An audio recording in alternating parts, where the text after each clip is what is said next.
This channel does not promote any violent, harmful, or illegal activities. All content provided by this channel is meant for an educational purpose only. Top quality और consistent performance के लिए सिर्फ silver pumps नाम याद रखना।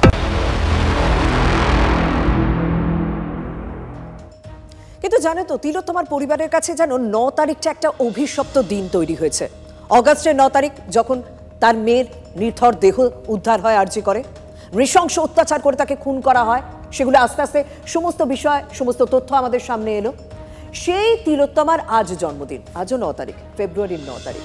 মেয়ে নেই, বাড়ি জুড়ে শুধুই ডাক্তার মেয়ের স্মৃতি ছড়িয়ে ছিটিয়ে রয়েছে। চোখের জলে মেয়ের জিনিস আগলে রয়েছেন তিলোত্তমার মা এবং বাবা। কি করবেন, মেয়ে তো নেই, এখন এই মেয়ের ব্যবহার করা জিনিসগুলোই আগলে ধরে থাকতে হবে সারাটা জীবন। গোটা জীবন এই অভিশপ্ত 9 তারিখটা বারবার তাদেরকে কুড়ে কুড়ে খাবে। আরজি করে নিহত তরুণী চিকিৎসকের বাড়িতে TV9 বাংলাও পৌঁছে গিয়েছিল। তার মা বাবা কি বলছেন সেই বাড়ির ছবি আজ এক টুকরো কোলাজ আপনাদের সামনে তুলে ধরব।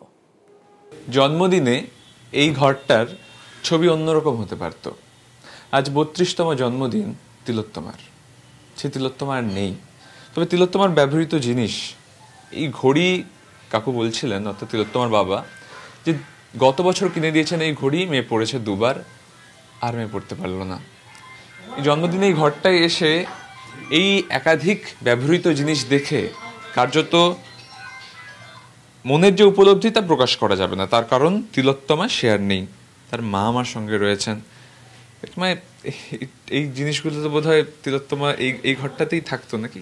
হ্যাঁ, এই ঘরটা ওর খুব প্রিয় ছিল। এই খাটটা সারাদিন ক্লান্ত হয়ে যখন বাড়িতে আসতো, খাট থেকে আর নামতেই চাইতো না। আমার খাটটা আমার ভীষণ ভালো লাগে, এখান থেকে আর আমাকে নামতে বলো না, তোমরাও আসো এখানে একসঙ্গে আমার সাথে বসো।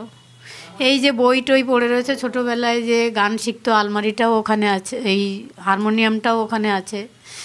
এই আলমারিটাও রিসেন্ট বানিয়েছিল ও, 9 আগস্টের হয়তো 3-4 মাস আগে বানিয়েছিল।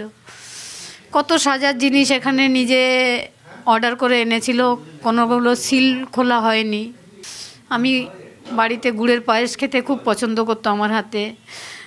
আমাকে সেদিন ছুটি দিয়ে রাখতো পরবর্তী আগে আমি রান্না করে দিতাম যে যা ভালো খাবে, কিন্তু পরে আমাকে বলতো, মা তোমার ছুটি, তুমি শুধু আমাকে পায়েসটাই রান্না করে দেবে।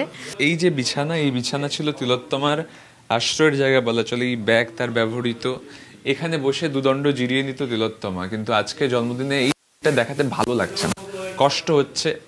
এই ড্রেসিং টেবিল, এখানেই সাজগোজ করতো, একাধিক সাজ সরঞ্জাম পড়ে রয়েছে, ব্যবহার করার জন্য যার থাকার সে নেই। একটা ঘৃণ্য অপরাধ, এবং সেই অপরাধের জেরে তিলোত্তমা, যে তিলোত্তমার জন্য গোটা দেশ উত্তাল হয়েছে, সেই তিলোত্তমার এই ব্যবহৃত জিনিসগুলো দেখে মায়ের চোখে জল আসবে, এটাই তো স্বাভাবিক।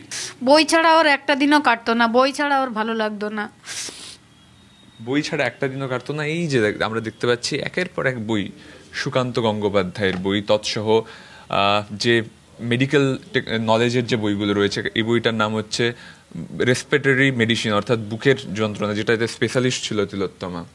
হ্যারিসন থেকে শুরু করে একাধিক বই, এবং একজন চিকিৎসক, সে যে পড়াশুনো নিয়ে থাকবে সেটাই স্বাভাবিক, তা কিন্তু দেখা যাচ্ছে। আলমারি জুড়ে প্রচুর জামা কাপড়, কিন্তু সেই জামা কাপড় পরার জন্য কেউ নেই। এই যে জামা কাপড় রয়েছে, পেন রয়েছে এতগুলো, সব তিলোত্তমার। কিন্তু তিলোত্তমা নেই, তার কারণ নৃশংস ঘৃণ্য অপরাধের মাধ্যমে তিলোত্তমা আমাদের ছেড়ে চলে গিয়েছে। একাধিক জামা কাপড় যেগুলো তার স্মৃতি, এবং আজকে জন্মদিনে মা এগুলো দেখছেন, মায়ের চোখ থেকে অধরে জল পড়ে যাচ্ছে। এই জল মুছিয়ে দেওয়ার জন্য হয়তো গোটা রাজ্য রয়েছে, কিন্তু ন্যায় বিচারের দাবিতেও গোটা রাজ্যকে, গোটা দেশকে পাশে চাইছেন তিলোত্তমার বাবা মা। ক্যামেরায় সূর্যেন্দুর সঙ্গে সুমন, TV9 বাংলা, পানিহাটি।